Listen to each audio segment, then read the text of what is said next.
Hygiene అనేది maintain చేయాలి చిన్నప్పటి నుంచి.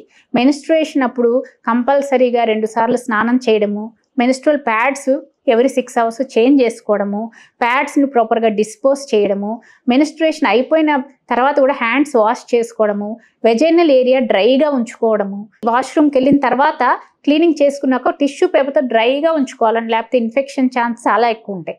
తర్వాత హెయిర్, ఈ ప్యూబిక్ హెయిర్ అనేది ఎవ్రీ 15 days షేవ్ చేసుకోవడము. మీరు వేరే క్రీమ్స్ కానీ వ్యాక్సింగ్ కానీ హెయిర్ రిమూవల్ క్రీమ్స్ కానీ వాడకండి. దయచేసి షేవింగే చేసుకోండి. దానికి కూడా స్పెషల్లీ డిజైన్ బ్లేడ్స్ అవైలబుల్ ఉన్నాయి, ఇంజురీ అవ్వకుండా ఉండేవి. అవి మీరు మెడికల్ షాప్స్లో దొరుకుతాయి. అవి తీసుకొని నీట్నెస్, హైజీన్ అనేది చాలా ఇంపార్టెంట్. హైజీన్ మెయింటైన్ చేయకపోతే ఫంగల్ ఇన్ఫెక్షన్స్ వస్తాయి, వెజైనల్ ఇన్ఫెక్షన్స్ వస్తాయి, యూరిన్ ఇన్ఫెక్షన్స్ వస్తాయి, ఇవన్నీ మళ్ళీ సెక్షువల్లీ ట్రాన్స్మిటెడ్ డిసీజెస్ వస్తాయి. కాబట్టి హైజీన్ అనేది ప్రాపర్గా చూసుకోండి.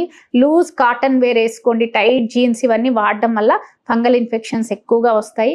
తర్వాత ప్రతిసారి వాష్రూమ్కి వెళ్ళిన ప్రతిసారి హ్యాండ్స్ వాష్ చేసుకోవడం, హైజీన్ కూడా చాలా ఇంపార్టెంట్. ఇది చేస్తే మాత్రం ఇన్ఫెక్షన్స్ నుంచి మీరు బయటపడవచ్చు. లైఫ్ స్టైల్ చేంజ్తో హార్మోనల్ చేంజెస్ నుంచి బయటపడవచ్చు.